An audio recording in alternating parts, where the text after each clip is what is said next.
Aujourd'hui, je vais citer quelques opportunités que nous offrent les marchés financiers en ce début d'année. Un début d'année qui commence, soit dit en passant, plutôt bien à la Bourse de Paris. Vendredi 31 janvier 2025, histoire de clôturer le premier mois de l'année en beauté. Le CAC 40 est même allé effleurer les 8000 points. Ça pousse. Et je lisais dans la presse financière que notre indice phare français vient même de signer le 6e meilleur mois de janvier depuis sa création en 1988, mais ce qui s'applaudit. Maintenant, faut pas non plus trop exalter, car n'oublions pas qu'il y avait un gros écart de valorisation entre les indices européens et américains. Une différence de valorisation carrément inédite. Donc ce que je veux dire à mes confrères et consoeurs capitalistes français, c'est qu'il faut pas non plus faire péter le champagne pour célébrer la poussée du CAC 40. Par contre, toujours d'un point de vue indiciel, faut quand même saluer la bonne tenue de notre indice phare français. Car avec le climat social anticapitaliste et anti-business qui règne dans le pays, autant vous dire que c'est un exploit que notre cacounet soit toujours au-dessus de 7000 points. D'ailleurs, ce climat social de plus en plus anti-business, comme évoqué dans cette vidéo, c'est une des raisons qui m'a poussé à répliquer en début d'année ce qu'avait fait Bernard Arnault à ses 32 ans, à savoir une installation aux États-Unis. À niveau gastronomique, je vais pas vous mentir, mes papilles gustatives regrettent énormément la France. Par contre, d'un point de vue énergie capitaliste, aux US, c'est carrément le jour et la nuit avec la France.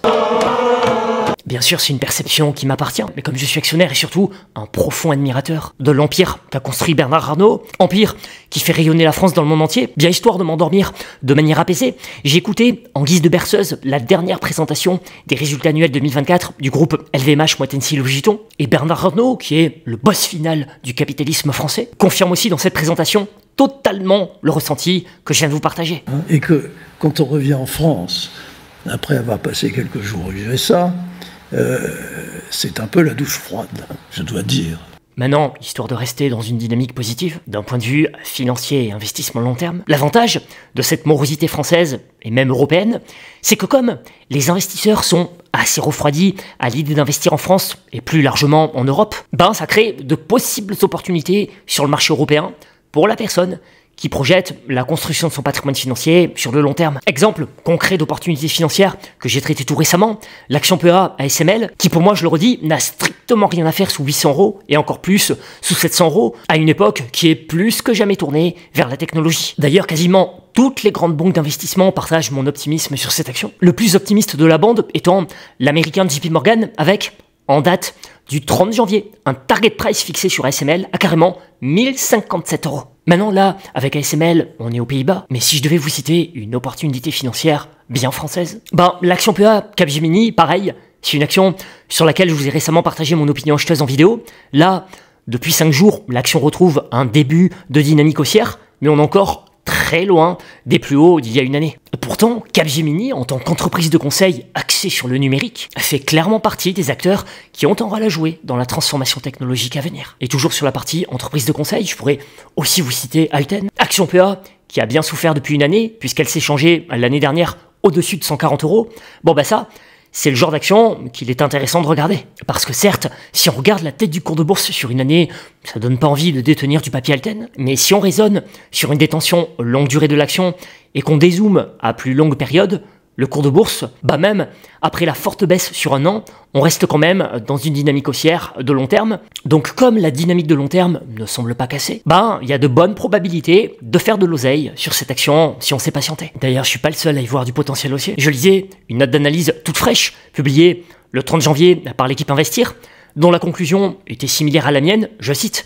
« Si la reprise opérationnelle tarde quelque peu, nous restons à l'achat de ce dossier aux nombreux atouts, bilan sain, track record impeccable de la direction et attrait spéculatif. Premier objectif de cours fixé à 110 €. Pareil, toujours sur la partie entreprise de conseil, car pour avoir travaillé des années dans ce domaine, j'aime suivre ce secteur d'activité, Soprasteria qui perd 15% sur une année pourrait aussi présenter un certain potentiel haussier. Même si dans le secteur du conseil, je tiens à préciser que sur PEA, je préfère largement Capgemini, raison pour laquelle je vous ai partagé cette opinion acheteuse en novembre dernier. Et sur compte titre, j'adore bien évidemment le géant Accenture. Action américaine, pour rappel, sur laquelle je vous avais partagé dans ma newsletter de juin 2024 mon intérêt acheteur suite à son repli sous 290 $. Ça, en guise d'update pour ce début d'année 2025, pareil, même si le cours de bourse peut respirer un peu, c'est typiquement le genre d'action qui m'inspire confiance. Maintenant, pour refermer mon listing d'opportunités long terme sur la thématique entreprise de conseil, pour revenir sur la partie PEA, je tiens aussi à vous réitérer mon optimisme sur l'action Assystem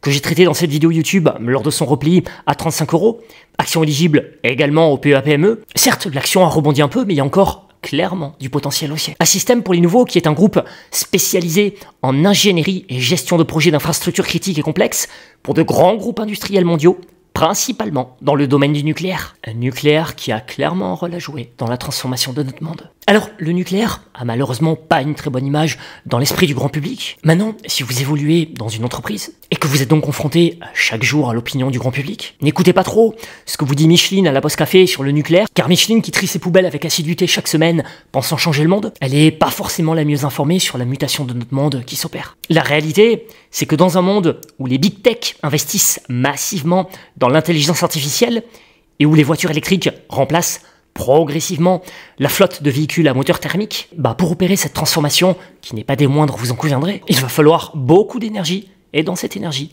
beaucoup d'électricité. Donc le nucléaire a clairement un rôle à jouer. Voilà pourquoi je suis positif sur le devenir boursier d'Assystem. Bien sûr, c'est une opinion qui m'appartient, mais opinion totalement partagée dans cette note d'analyse de fin décembre. Comme relaté dans cette note d'analyse, la relance de la filière nucléaire en France et à l'international prend certes plus de temps que prévu, mais le segment reste porteur et le dossier Assystem revêt qui plus est un caractère de plus en plus opéable. Du coup, objectif de cours fixé sur Assystem à carrément 60 €. Pas mal, non? Donc vous voyez, si cette note d'analyse est dans le vrai sur le target price, même après la petite remontée actuelle, il y a encore des sous-sous à faire sur ce dossier. Voilà, les sous-sous dans la popoche. Et en parlant de sous-sous, je rappelle aux nouveaux qui chercheraient à ouvrir un compte titre que vous aurez en ce moment jusqu'à 100 € de frais de courtage offerts chez DEGIRO, avec mon lien en description. Et sur la partie plan épargne en action, sachez que mon deuxième courtier Interactive Broker propose depuis peu à ses clients français le PEA, donc pareil, vous trouverez mon lien vers ce top courtier en description. Au passage sur PEA, toujours pour jouer la transformation de notre monde qui s'opère, un autre acteur français intéressant que j'ai souvent traité en vidéo et sur lequel je vous réitère aujourd'hui mon optimisme, c'est Schneider Electric. Dans le même registre, vous avez aussi le petit frère Legrand, éligible au PEA. L'annonce du projet Stargate de Donald Trump, axé sur l'investissement dans l'IA, renforce l'intérêt pour Schneider Electric, qui génère 21% de ses revenus grâce aux data centers. Data centers qui sont les piliers essentiels de l'intelligence artificielle. C'est pourquoi, malgré le très beau parcours boursier de Schneider Electric ces derniers temps, certains analystes restent acheteurs et estiment que le titre conserve un potentiel intéressant, et même chose pour Legrand. Alors ok, lorsqu'on voit une action se traiter sur des sommets, il est normal d'être un peu craintif à l'idée d'entrer sur la valeur, mais n'oublions pas qu'une action qui a du momentum a plus de probabilité d'inscrire de nouveaux plus hauts. Comme une image vaut 1000 mots, le plus bel exemple visuel de momentum que j'ai à vous montrer, c'est Brinker International. J'en ai parlé il y a une semaine dans cette vidéo, là l'action vient de reprendre 25%. C'est une recommandation acheteuse que je vous avais partagée dans ma lettre d'investissement du 6 avril 2024. En octobre dernier, cette action générait déjà une performance de plus 96%, et malgré cette forte poussée, ça ne l'a absolument pas calmé dans sa trajectoire haussière, puisque l'action vient de multiplier par 2 sa performance. Après, ne vous méprenez pas dans mes propos, je suis pas en train de vous dire que Schneider va faire x2, c'est un profil d'action totalement différent, en plus, on est sur un marché financier moins dynamique qu'aux US, mais ce que je veux vous dire, c'est qu'une action qui est dans une dynamique de momentum, même si l'action est déjà sur des sommets, ça peut paraître contre-intuitif pour les nouveaux, mais sachez que l'action peut encore être considérée comme une opportunité. Pour illustrer la puissance du momentum, je pourrais aussi citer Tesla. Comme il y a un fort momentum vis-à-vis d'Elon Musk, notamment grâce à ses promesses sur les robots taxis, les robots humanoïdes, et aussi en raison de sa proximité avec Donald Trump, qui devrait normalement lui faciliter le business, ce fort momentum qui entoure Elon Musk, ça fait que malgré des résultats financiers actuellement pas folichons pour Tesla, et une valorisation pourtant énorme, malgré tout ça, ça n'a pas empêché à l'action Tesla de se maintenir dans le positif. Et vous voyez encore à l'heure actuelle des notes d'analyse qui considèrent Tesla comme une opportunité financière à exploiter. Maintenant, comme tout investissement, il y a des risques. Et dans ce genre d'investissement, le danger, c'est quand le momentum commence à s'essouffler. On l'a vu récemment avec DeepSeek, qui a mis une petite clacounette à quelques actions momentum très appréciées. En tout cas, moi, les géants technologiques et les équipementiers électriques, comme ils jouent un rôle clé et complémentaire dans le développement de l'IA, voyez-vous, j'ai plus tendance à percevoir les baisses comme de possibles opportunités à exploiter. Même chose pour toutes les entreprises de conseil que j'évoquais tout à l'heure. Même si pour le coup, elles, mis à part Accenture, elles sont pas dans une dynamique de momentum, pour moi, elles ont un rôle à jouer dans le monde de demain. Donc je me dis qu'en avoir une lichette dans son portefeuille boursier, ça peut ramener des sous-sous si on sait faire preuve de patience. Je compte sur votre like si vous avez apprécié cette vidéo. Bien sûr, la liste d'actions que je viens de citer n'est pas une liste d'opportunités exhaustive, donc n'hésitez pas vous aussi à partager vos idées. Le but ici, c'est de livrer dans chacune de mes vidéos une ou deux typologies d'actions qui peuvent présenter du potentiel haussier. Et justement, si vous cherchez une autre typologie d'action susceptible de s'apprécier, je vous invite vivement à regarder cette vidéo que j'ai tournée récemment, car grosse décote de l'action par rapport à l'actif net réévalué. Merci encore pour votre attention et je vous souhaite une très belle semaine sur les marchés. I'm rich.